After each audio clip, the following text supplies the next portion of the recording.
It's your boy Nassim, and in this video we're going to get into stuff like deloads and active rest, active recovery weeks, right? Because we need this if we're training hard, and that's what we do. We need to recover, our basically our joints, our central nervous system, things of that nature. All right. So, as a matter of fact, I'm doing the holidays just ended.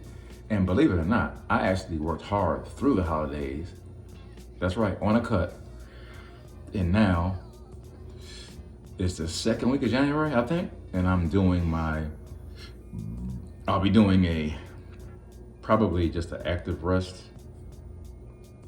And then I'll go up to a deload, because there's so many different ways to kind of slide in to both of these type of phases. All right. So what is a deload? What is an active rest? Active recovery period. For me, in my mind, when I think active recovery or active rest, I'm thinking of, okay, my joints, everything aches. I really just want to get in the gym, or I just want to get the weights, and I just want to get some movement, just straight up blood flow. So, I mean, this is really hard to do if you're a hardcore guy, right? Like a hardcore training type of guy. It's really hard for me to back off. I should take more active rest periods, but I'm not gonna lie to you. I'll give you what I think. I'll give you what the optimal way is, and then I'll give you kind of what I do. I don't really do the most optimal way because I'm an extremist, as I said in the past, and I have a really hard time with taking it easy, right? I'm a military guy, man. But anyway, an active rest is like blood flow. So let's say you do four sets of 10 on the bench, 4 sets of 10 at 325 on the bench press, right? That's your lift. Now on an active rest, you could just do maybe 200 for 2 sets, and then you're done. So like I said before, an active rest is like you just want to get blood flow in, okay? Now, this is preventing injury, or you already might be injured. If you're going into an active rest, it's possible from a long microcycle of training, things of that nature. But, because there's a lot of bad advice out there. A lot of people don't understand what taking it easy is. Taking it easy is not sitting on your ass. Taking it easy is still going to the gym or still lifting wherever at home. You have to do something.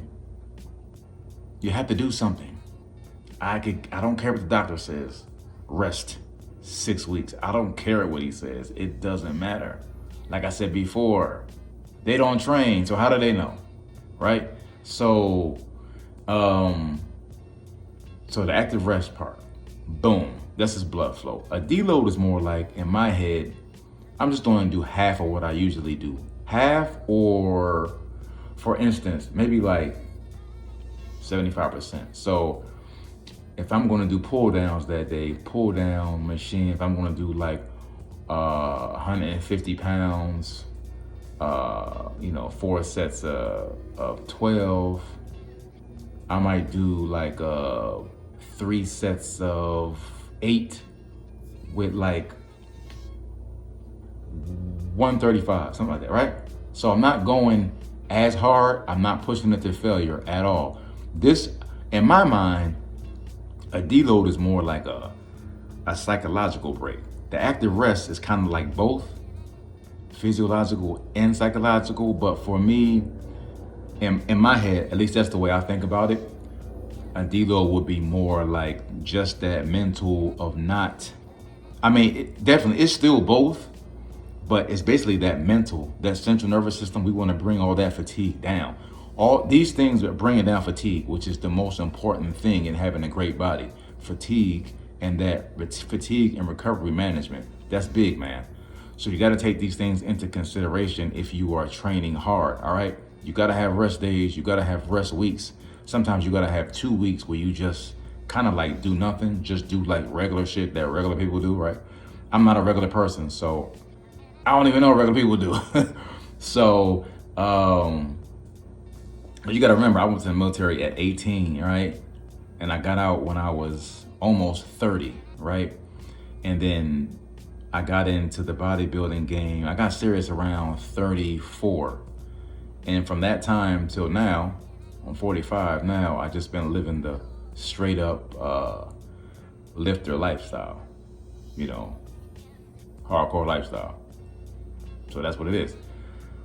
But yeah, taking those psychological breaks.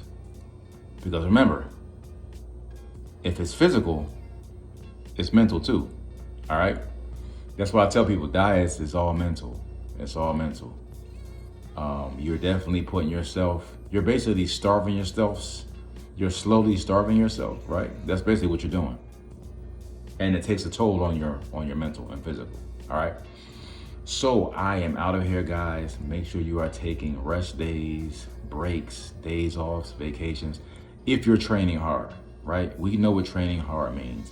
That means one of the indicators is you don't want to train anymore, and you know you love to train, you love to pump, but you don't want to go, and you're tired of it. It's time to take a break, man. But if you never want to go, this video is not for you. This is for the hardcore guys. If you really do it like we do it, it's time for a break, man. This is the way, this is how you do it and keep looking good until your 40s and 50s and 60s and 70s.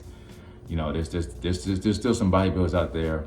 There's still some bodybuilders out there that look great at 70. So if you keep on living the life, day by day, month by month, year by year, you'll look great too in your 40s, 50s, 60s, and 70s. All right, guys, I'm out of here. Peace.